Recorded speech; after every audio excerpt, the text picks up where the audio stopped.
Ladies and gentlemen, please rise for our national anthem.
Good morning, everyone, and welcome to the Maryland Jockey Club at Laurel Park for a Saturday edition of Today at the Races. I'm Dan Illman, along with Keith Fustel. We've got 9 on the card and lots of things going on here in Maryland. Triple Crown season really heating up all across the country today, and Preakness tickets are now on sale. Head on over to Preakness.com for all of the information. Preakness tickets right now, $150. It's really a big celebration. It's going to be our final Preakness, right, at the original old Hilltop, what we're accustomed to until we move on to the new facility in a few years. But looking forward to that. We also have a great handicapping contest coming up Saturday, April the 19th.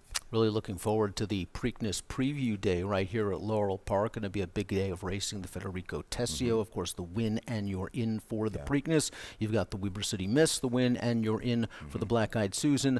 $250, I believe, is the $500. $250 for the prize money. $250 for the live money bankroll on the tournament. Let's take a look at the weather conditions. It's a beautiful day here in Maryland. One of our better days the entire year. And Keith, enjoy it because it's going to get cold tomorrow. Yeah, we have a little sharp decline in the temperatures tomorrow, but enjoy this while you can. Please get out there, get out on the apron, enjoy the live action. 63 degrees right now. Mardi Gras celebrating today as well, so we got some food specials and everything like that downstairs, so please partake in everything we've got to offer here at Laurel Park. Especially our 9-race program, because we had prices galore yesterday, and perhaps we'll have some more big prices today. Let's kick things off with race number 1. We're going 3/4 of a mile. This is a condition claimer, 7,500 down to 6,000.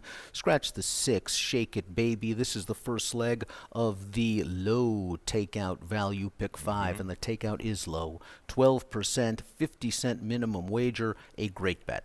It is a very, very good bet, and you saw the payouts yesterday. I mean, did we have one, I think, in over 10,000 and one like 5,000 or 6,000? I'm going to make a little adjustment here, guys. I'm going to give you a couple seconds. In this first race, there was a key late scratch of the 6, Shake It and Baby. So I'm going to add the 2 La Visa to that ticket.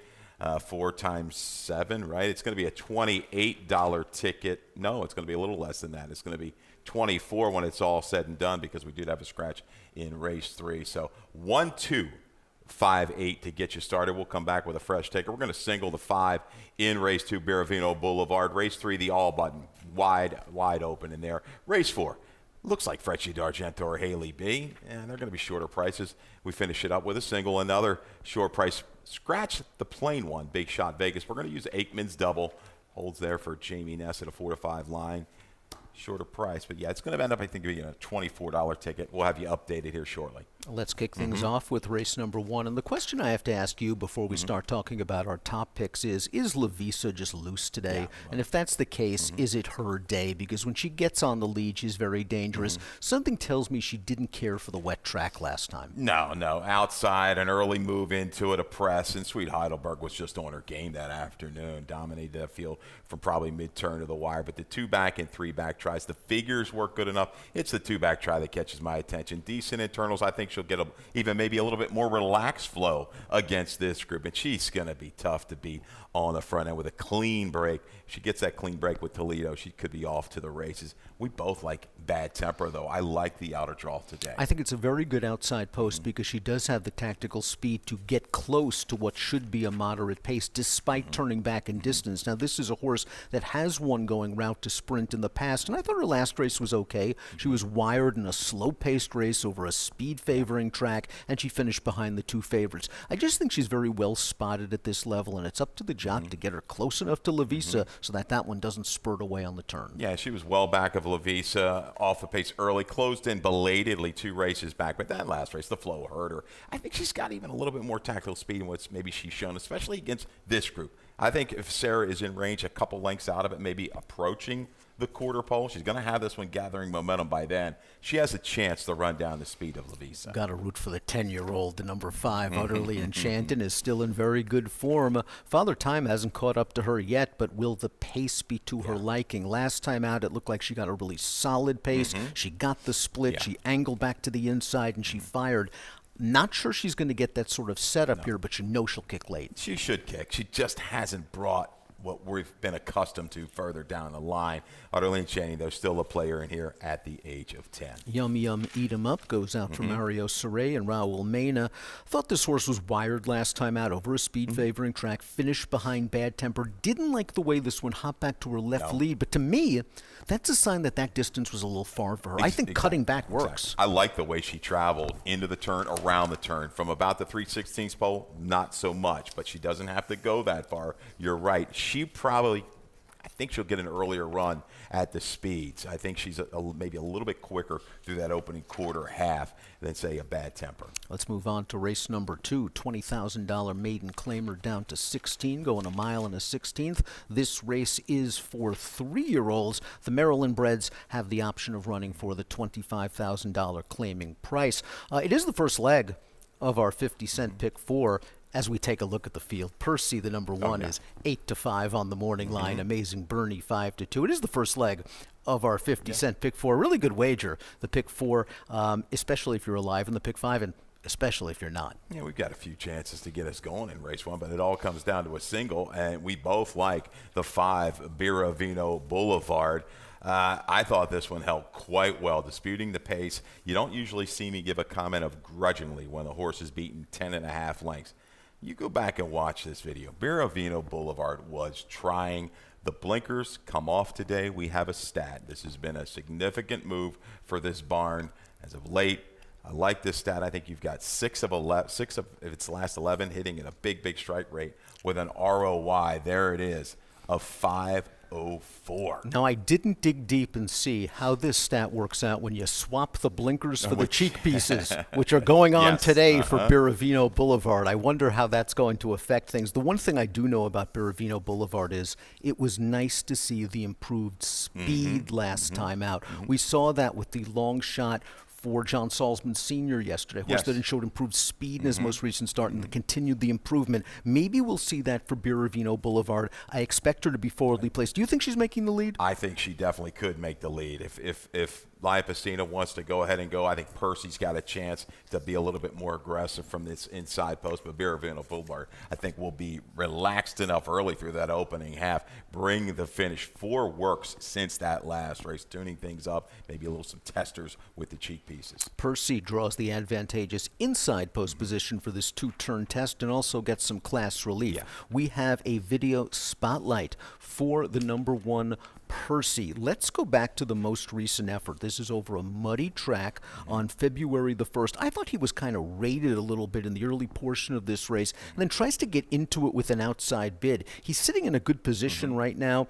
A little bit late to change leads, but not bad in the stretch. All in all, I thought this was a really promising performance over a speed track. Yeah, it stepped it up against a little bit better field. We're going to go second Lasix today. Maybe a touch of flattening through the last 3/16 of a mile, giving ground to Durst Mars, that heavy favorite for Brittany. But Percy, I think, back here, second Lasix, drawing that inside post, was hampered by a wide go a couple races back, made that move just to flatten a touch against Daddy Yankee.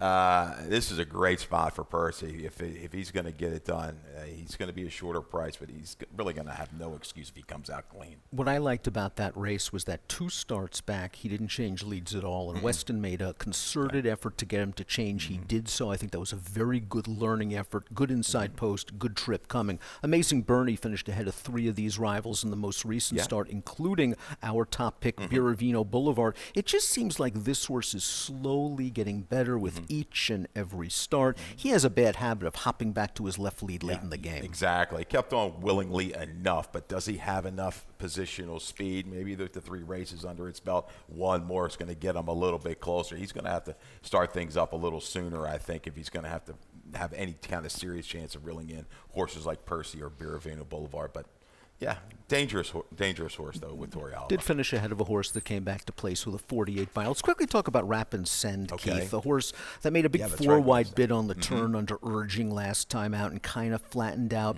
Is he just another horse that's just pace dependent? Something tells me he's racing himself back into shape. 3rd star off a short layoff. Yeah, he's got his third route consecutively. I think, had a little hiccup out of the gate. Steady start, 5-wide run. It's a lot to ask for these inexperienced runners trying to stretch things out there. Yeah, the bottom is definitely there. I mean, I don't know if anybody's going to be flying at the end of this race. I think it'll be a grind from the 3/16 pole home. Again, needs to get positioned by the time they hit the top of the stretch. And we have a trainer stat for Rapid Send's conditioner, Horacio De Paz, 3rd after 2 to 4 month day layoffs on dirt, 24%, a $3.30 return on investment. Race number 2, though, we're hoping Biravino Boulevard. Blinkers off, cheek pieces on, and on to the winner's circle. 5-1-3-2 for Keith, 5-2-3-1 for me. Let's move on to race number 3. Another maiden claimer, 5.5 furlongs, 30 down to 24. We've got a field of 7 in this race. I think this is a nice field because you've got a nice combination of experienced horses and first-time starters. And I want to start things off with your top pick, Minister, who was a live first-time starter and just might have been skunked by the outside post. Yeah, we were wondering why J. Rod stayed on this. He had his choice of a horse that was going to be definitely lower on the morning line. I think that was a Cal Lynch runner, but bet down to 4-1 in a big field.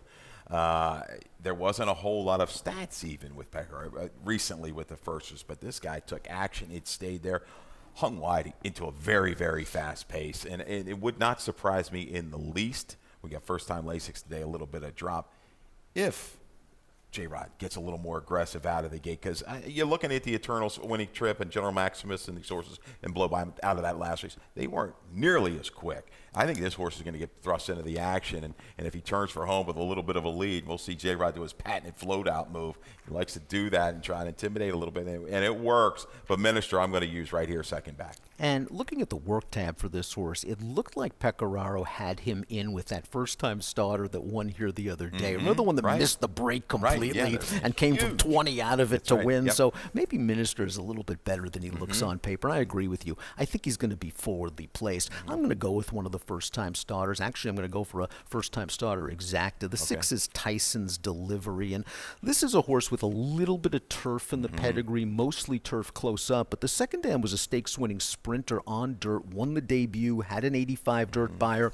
I trust Robbie Bales in these situations. He's a very underrated trainer. We have a trainer stat for Tyson's Delivery. First-time starters on dirt, 3 for the last 10, $2.86 return on investment, and it looks like one of the workouts, the one on February the 23rd, matches up with El Delari, who's running a little bit later. Now, I don't know if they worked in company or not. I didn't see the work, but if you think they did, El Delari's a good horse. He's a pretty nice horse, no doubt about it. I just saw that little bit of turfy lean, maybe a synth. We'll see Colonel John Bottom's side, maybe a little bit longer tabbed the tote, I think, a little bit on Tyson's delivery. Another firster I'm going to let you talk about, too, Voted with massive Madison Myers strike again this week. Madison Myers last week sent out a really live first-time starter named Mr. Keys, who earned a 76 Buyer speed figure. And looking at the work tab, it looked like that February 11th, 5 furlong, 102 breeze, maybe went in company with Mr. Keys, who shared that time. If he runs the race Mr. Keys runs, it's over. We were wondering if Sheldon would ride this one, but you talked about Sheldon. He's out of town, goes to Chavez. Interesting, another one. Mr. Keys took play early, and it stayed pretty steadily throughout. Again, keep an eye on the tote board with the 5 Votive. Votive is a half to a debut winner, but experience counts so often in these races, and we've got horses coming out of a similar race. The 4 Night Preacher, the 7 Blow By Him, and we have a video spotlight, and I thought all in all, both ran okay with some issues. Yeah, and this is a day that we had, Mark. Blow By Him gets the worst of it early, off a little bit slow. You know, he probably caused a little bit more of his own issues right there. That was more his fault early. And then you're going to see Torrealba. Watch this shuffle. Yeah, tries to move up inside to the half. And, just shuffle back right there, giving up a couple lengths. He's going to be able to work out a trip, getting to the outside, a little bit of bumping late past the 8th pole when Night Preacher was angled off the inside, but we'll take it from here. Yeah, Night Preacher's down on the inside in the pocket right now looking for room. We've already seen the trouble for Blow By Him. Really, the only thing Torrealba can do right now is get to the outside. So we've got Night Preacher waiting for a seam. Blow By Him is starting to gear up, but has a lot to do turning into the stretch. And all in all, keep an eye on Blow By Him and Night Preacher. Night Preacher just has nowhere to go at this point. Has to get to the outside. He's going to sideswipe with another horse. This just doesn't work out. And as for Blow By Him, while he doesn't change leads in the stretch, look at the determined run after the early trouble, and they basically finish heads apart. Yeah, General Maximus is hanging around. Winning Trip took it a long way, just past the 16th pole. So if you think that track favored a little bit more of the closing type, Winning Trip, you might bump up a little bit as well as General Max. Very difficult for me to separate the horses that come out of that race. Blow By Him certainly had a little tougher trip when it was all said and done, but you saw the winner of that race. It was Hot Stop. That was a horse that Minister finished in front of in debut. And I do think Minister is going to get to the front. That's your top selection, 3, 7, 5, 6. I'm going with the firsters, 6, 5, 7, and 4. Let's move on to race number 4. It's a 1-turn mile, long stretch to the second wire. Let's scratch the 4. Cora's Choice leaves us with a field of 6. Haley B, the number 7, is the 8-5 morning line favorite. This is the first leg of the 20-cent Chesapeake Pick 6, and we've got a pretty solid carryover going into today. 5,600 and change into the 20-cent Chesapeake Pick 6. Pick the first place finisher in each of 6 races, and if you're the only one, you get the gold at the end of the rainbow. You take it down, Mardi Gras time for everybody. That's right. Jambalaya, get the beignets. It'll be fun. The cocktails will be flowing if you take down that Chesapeake Pick 6. It's an interesting race here. As we talked about, scratch the 4 Cora's Choice in race 4. It looks like the road's going to go through Haley B. The big question for Haley B is the distance, isn't it? Because she's going to be stretching out for 6 furlongs to a mile. But I agree with you. She's our top pick, and she's a horse we must use in the first leg of the 50-cent middle pick 4. But distance is a question. Right. How reliable is Haley B at the end of the day? She was the favorite in 4 of her last 5 starts. She lost in all of those races. I just think she's better here at Laurel Park, and she's going to get the lead, breaking from the outside post. Last time out, and we have a video spotlight for Haley B, some things didn't go right in a short field. She didn't break great. She's in between horses. She's going to have to be steadied out of a really tight spot. And in a 4-horse field, it's just a lot to ask for a horse that likes to be forwardly placed to overcome a poor start and a steady. And all in all, Haley B runs really well. Yeah, she ramps it up. She gets altered out to about the 4-5 path, begins this circling run under pressure. I like the no quit. You know, she just kept on grinding and gave up a lot in this race for the opening quarter, 5/16 of a mile. But she'll show some heart. Yeah, she's been beaten as the favorite. You have to go back to her last win, which came over the surface at 7 when she did it. Just battling on the lead and then drawing away. I envision a similar trip. Maybe Beach Island, second off the break, showing some speed close enough to those internals last time. But I think Haley B can kind of try to throw a knockout punch once they turn for home. And here's Jamie Ness recently going sprint to route, 15 for the last 53, 28%, 243 ROI. Does it concern you that this is a talented 7-year-old mare that's been through some good barns? Right. Dale Bennett, Brittany Russell, Jamie Ness, and this is start number 21, and this is the first route time appearance. Yeah. Does that worry you? Did they miss something?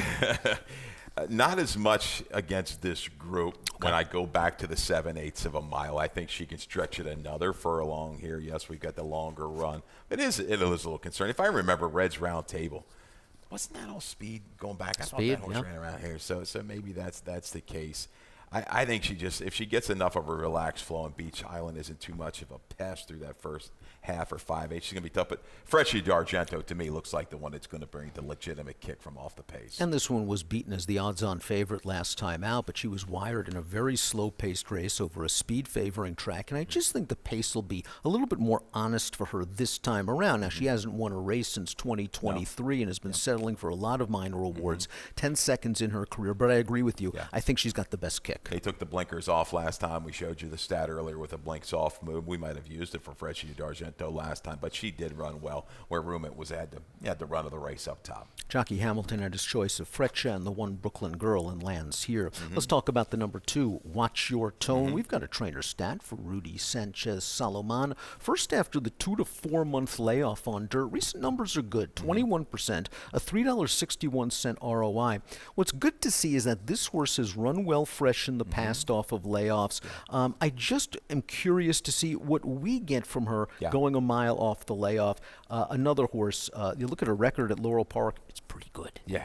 6 for 16, 4 for 10 for 16 in the money. It's real good. And you know, if this barn kind of ramp her back up a little bit, I think she can get forward position. She could get a little bit of maybe a covered up trip that could carry a little bit around the turn as well, bringing a finish. She's capable, I think, here at the 1 mile distance. I know Dave Rodman likes Beach Island a little bit, and I can see it. Second off the layoff, stretching back to a more comfortable distance. That last race was not bad at all, considering she was facing some solid competition off the layoff. Kerry Raven had a winner here recently. Yeah, I was ready for her to pack it in for quarter pole, doing that chasing. Yeah, they didn't go super fast, but showed grit, showed a little tenacity late. Just really not give up much position. A definite user here underneath for me. Let's take a commercial break. When we come back, it's late pick 5 time with a low 12% takeout. Baltimore! To the city of Baltimore, to all the fans watching around the world, Riders up! They're off in the Preakness. All eyes of the world will be on Baltimore. They're head and head. Seabiscuit leads by a length. Seabiscuit is the winner. And it was a powerhouse race again by the big, strong Secretariat. Sunday Silence takes the lead at the quarter pole. American Pharaoh, phenomenal in the Preakness. And the filly did it! Rachel Alexandra!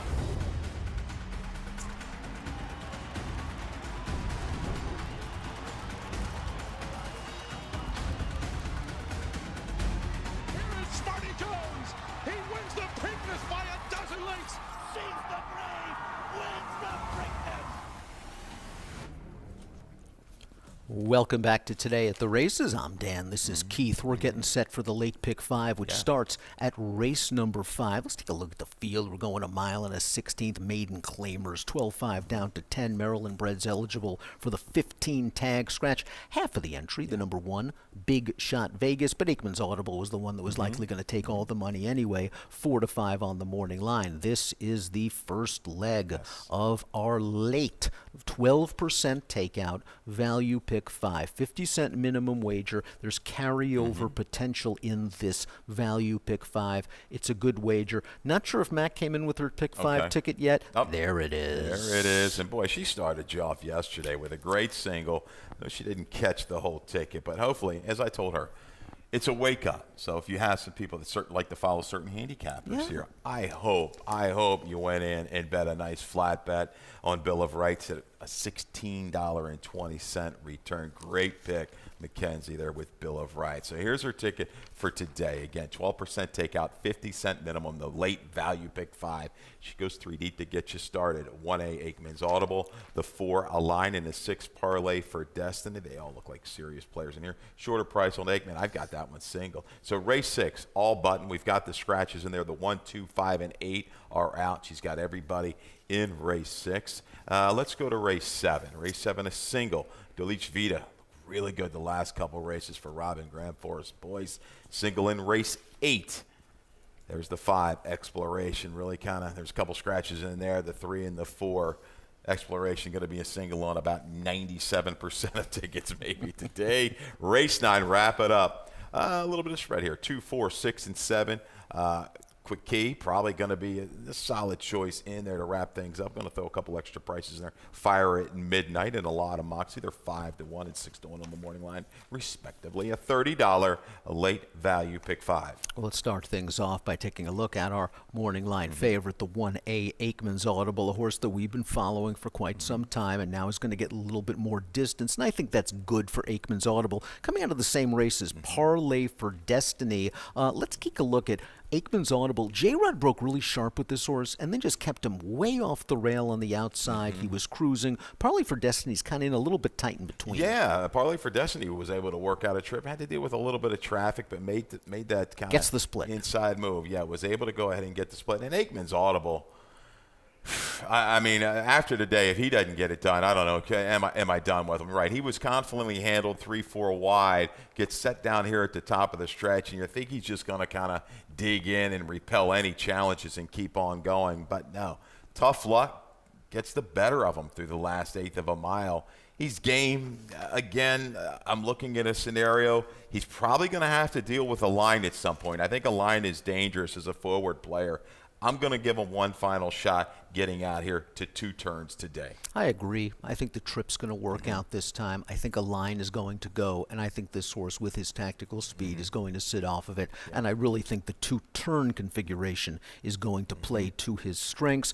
Parlay for Destiny, the number 6 is my second selection in here, as well as your second selection. Let's also talk a little bit about a line, because I know Rodman likes a line a little bit, and why not? This horse ran into a tough field last time out. That Bud's Island is in very sharp form. Step right back up for Brittany Russell to get it done again. I expected a little bit better finish, especially with the first-time Lasix. We didn't, but the experience with the 2 turns I think is going to do quite well for a line. This one back towards the inner part of the track, I think, again, might have a little bit more positional speed. Say the flatbed forward or the horse to the inside, Oyster Soup. Should sit a great trip. Tucked up off the leaders today. How about a nutty horse in here? The number 7, Gordito. Lots of changes. Lasix, gelding, stretching out in distance. This was a big, sizable grandson of Curlin when I got a look at him last year. And I know he doesn't look great on paper, but with all the changes, getting out to 2 turns, he faced a good field last time out. 3 next out winners. Urban Symphony repeated with a 60 buyer. Maybe kind of a horse to wake up your single race exotics. Exactly. You just kind of with the changes, a capable barn. Why not? Because you're going to look at Aikman's Audible probably at a 4-5, 3-5 when it's all said and done. I do think a line is going to take play and Parlay for Destiny. But yeah, sometimes it's just all they need. They want to get that stretch out, and once it happens, these horses sometimes turn into a different animal. But yeah, a line, I think the road's going to go through when they turn for home, a line in Aikman's Audible. Yeah. Let's move on to race number 6. It is the first leg of the final pick 4. We have a lot of scratches, unfortunately, in this race. 1, 2, 5, and 8. We're going 5.5 furlongs. First level allowance with a 62,500 claiming option. Again, first leg of the 50-cent late pick 4. We have 3 of them on today's card. Again, 50-cent minimum wager. Let's start things off with Chrissy N, the number 9. We both like this horse, and we have a video spotlight for Chrissy N. Let's take a look at the most recent performance. Chrissy N's on the outside here, and she's going to have to be forced 4 wide on the turn all the way through into the stretch. Oh, this is a really good race. I thought the 2-back race came out of nowhere. I did not see that coming, where this horse chased 3-4 wide, was able to grind it out and get it done. And another overland trip, floated a little bit here, turning for home off of the duel. We saw Safe Trust come out of there to run really big in stakes action next time out. But look at this effort. No give up whatsoever by Christiane. Big jump in the buyer figures from a 50 up to a 69. Third Lasix. Talk about a filly that's figuring it out. Boy, I love the fight here through this last eighth of a mile. She's good enough for me. Just battle the horse inside. Malibu Hooch, another proven type. She's good enough for me here, right back. Shorter field should avoid trouble. Has to lay close. Let's maybe tuck in behind some horses and take it from there. You said it all, though. Yeah. I think this shorter field's actually going to work for Christiane, who I think is going to sit just off the pace, either outside and in the clear or tucking in behind horses, going the 5.5. In my memories, though, is no slouch. No. This is a 3-time winner, and maybe, just maybe, in my memories, didn't care for the wet going last time out, dueling with the 5-2 winner, then eventually tiring.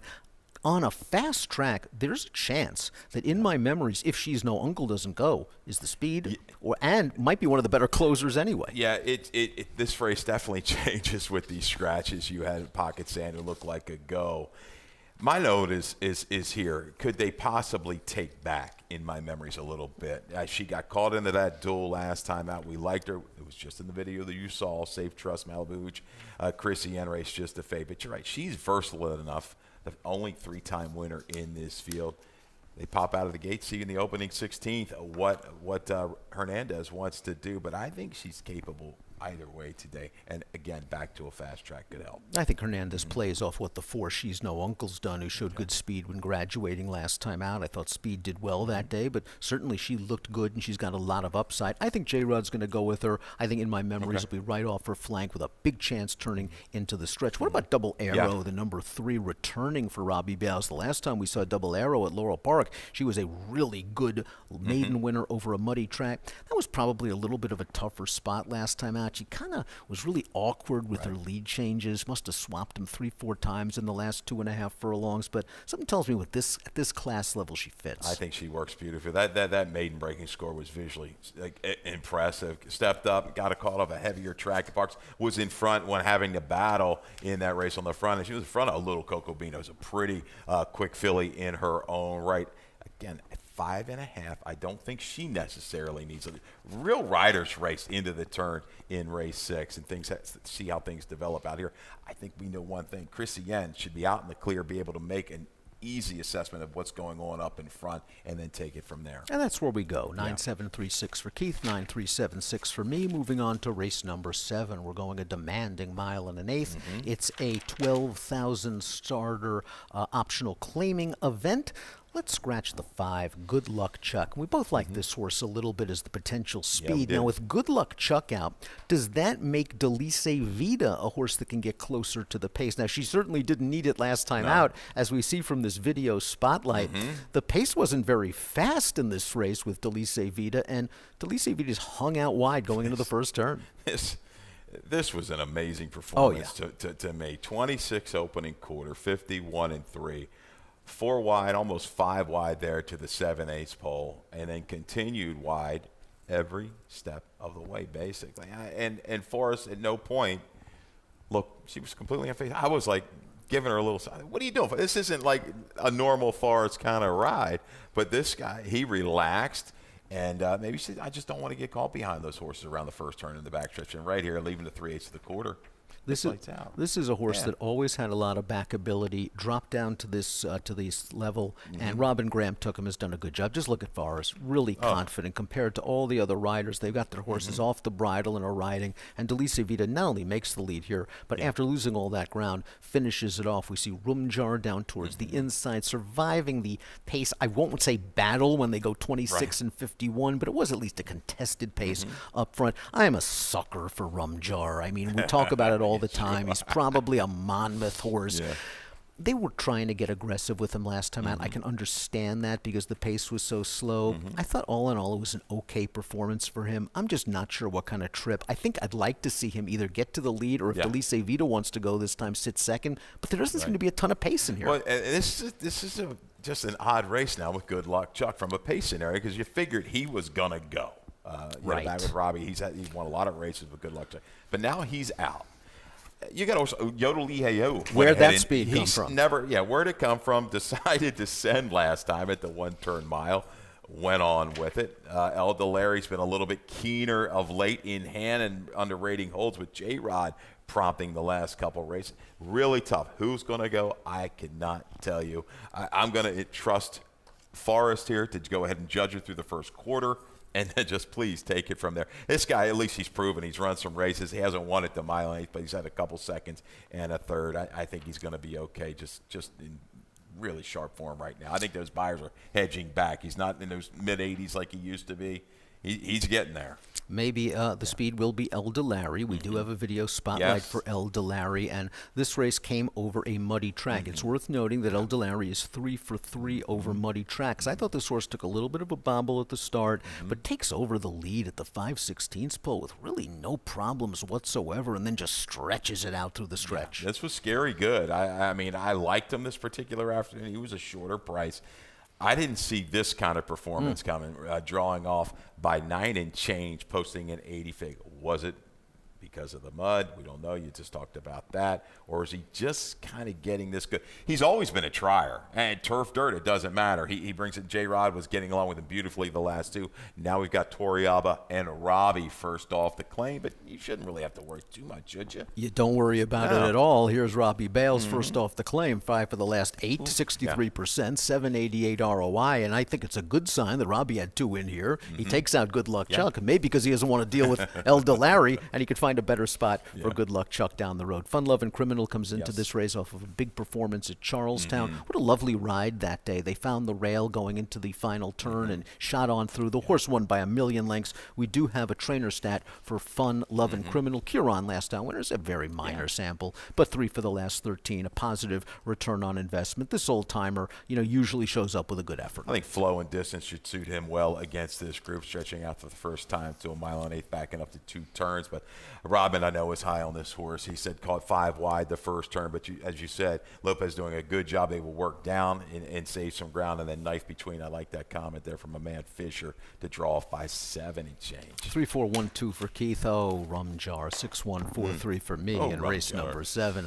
Let's start off the late daily double. Race number 8's our feature. First level allowance going 3/4 of a mile. Take out the 3 Beaver State. Take out the 4 Swifty Devil. The 5 Exploration is going to be a heavy favorite. We have a video spotlight for Exploration, who earned a extremely strong Buyer's speed figure in this maiden special weight at Aqueduct. Yeah, he's going to have a little target with Heaven's Got Fire, but if he brings this race back, he just, displayed this effort at Aqueduct. This is awfully strong. 3 deep, going through those fractions. Not super demanding. A little drift here at the 3/16 from a little left-handed ask, but once this horse is straightened back up, watch this last 16th of a mile. He says, okay, and he just sprints away under a solid hand ride from this maiden special weight field in New York.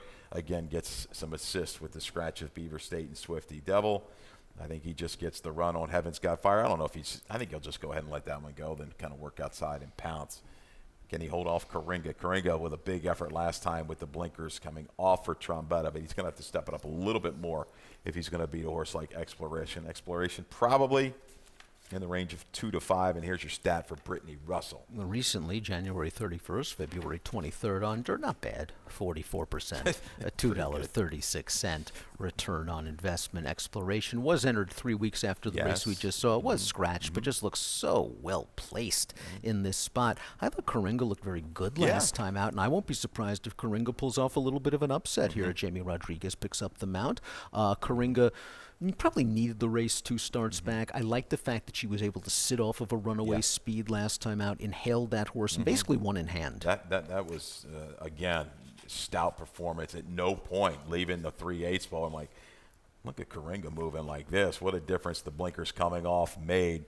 3rd Lasix today. You're right. Could definitely, it's going to have to move it up a few lengths, but that was a major step in the right direction for Coringa last time out. A really good performance there. Bermuda Run, I guess if there is some sort of barbecue up front, can be dependent upon to kick late, but this is kind of a big steep step up in class.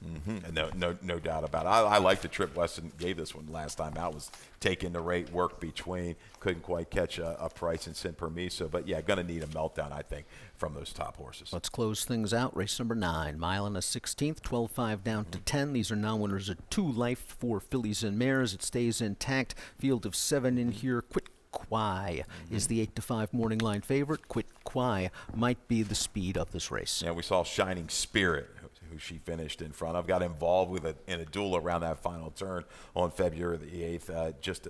I thought she held quite well, but Shining Spirit came back to win clear yesterday. I think she looks really tough. I can't get past her first or second in here. I think if they want to go ahead and go, they could. A lot of moxie might send. Capitude, good, interesting note from Billy Humphrey talking about this is a horse that you have in the mix, and I don't. I'm going to use underneath, but last time out looked like a horror trip through probably the first 8 3/16 of a mile. So good explanation there. If you go to our handicapping guide at laurelpark.com, please read up on those trip notes that William Humphrey provides, because they're good. Yeah, very, very good. Yeah. laurelpark.com/picks. They are free. The handicapping guide, something for everyone. A lot of moxie is your second choice in this race. This horse might be able to liven up the exotics. I think last time out just got caught in that duel a little too early. Again, the flow shouldn't be that demanding. I'm going to give that one a pass last time out to go ahead and go here with Forrest. La Chica for Tequila is my second choice in this race. Look good 2 starts back. Just left with a little bit too much to do. I think getting around 2 turns is what helps La Chica for Tequila, but this horse is pace dependent. 2.674 for Keith, 2.741 for me. In the finale, best play time. All right. Keith, where are you going? Competitive card. Again, second race. Yesterday we ran a good second with Gilda's Girl at 9-2. Just couldn't hold off the Nest runner. We come back to race 2 this afternoon with the 5, Biravino Boulevard. The blinkers coming off, the cheek pieces going on. I thought this horse held quite well after battling early. Yes, beaten 10, but the effort was still there through the stretch. The stat that you gave out, 6 for 11 recently. Rudy Sanchez-Solomon with the blinkers up with an ROI, a gaudy 504. Well, let's hit the early double then, because I'm going to go race number 1, the number 8, Bad Temper. I like this horse cutting back in distance, and I think she has the tactical speed to sit just off of the pace. Last time out she ran well. She just ran into 2 sharp horses going a mile. I think the turn back works for Bad Temper in the opener. 22 minutes to post for race number 1. The track is fast. Post time 12:10 Eastern for this 9-race program. Callie Francois, Mackenzie Pfeiffer, and Dave Rodman will take you through the afternoon. And speaking of the great Dave Rodman, let's go up to him for some scratches and changes. Good luck.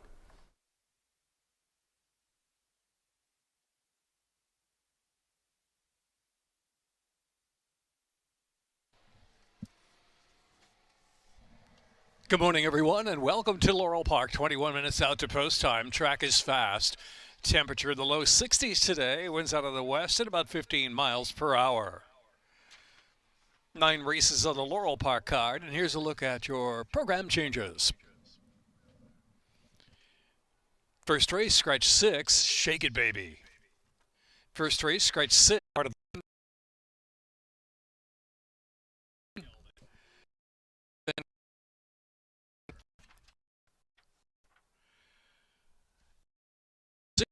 Scratch 1, it's Sand. Scratch 2, Chicken Lickin'. The 5, Green-Eyed Monster.